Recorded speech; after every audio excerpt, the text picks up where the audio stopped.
আজকে আমরা কথা বলবো হচ্ছে স্পিকিং কিউ কার্ড টপিকস নিয়ে। স্পিকিং কিউ কার্ডে একটা খুব ইম্পর্টেন্ট ফ্যাক্টর গুছায় কথা বলা এবং পয়েন্টস অ্যাড করা, যাতে আপনার 2 মিনিটের স্পিচটা খুব এফেক্টিভলি কমপ্লিট হয় এবং আমার ওভারঅল স্কোরটা খুব ভালো আসে।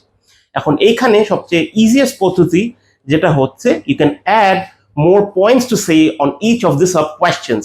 ফর এক্সাম্পল, আপনার সিম্পল একটা প্রশ্ন যদি আসে না কেন, আপনার ফ্রেন্ডের একটা ক্যারেক্টারিস্টিক নিয়ে জিজ্ঞেস করেছেন, তো why do you like your friend, কিছু ক্যারেক্টারিস্টিক নিয়ে। এখন আপনি একটা স্পেসিফিক ক্যারেক্টারিস্টিক্স নিয়ে আটকে না থেকে, যে সে খুব ভালো একটা ফুটবলার, আপনি কিন্তু বিভিন্ন ক্যারেক্টারিস্টিক্স, 2-3টা ক্যারেক্টারিস্টিক্স নিয়ে চিন্তা করে রাখাটা বেস্ট অপশন।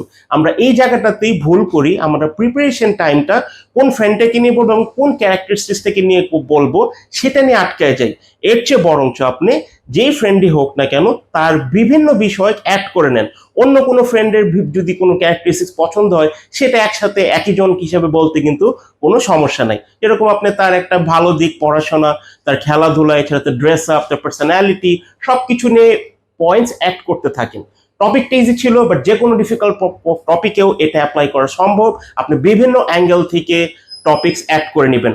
মার্কেটের মিসকনসেপশনকে ট্রাস্ট করবেন না, আপনার মেইন কোয়েশ্চেনের সাথে থাকতে হবে, যেটা মার্কেটে অনেক ভিডিওসে রং দেওয়া থাকে, কিন্তু মেইন কোয়েশ্চেনের সাথে থেকেও পয়েন্টস কিন্তু অ্যাড করা যায় এবং বেটার মার্কস পাওয়া যায়। Best of luck for exam.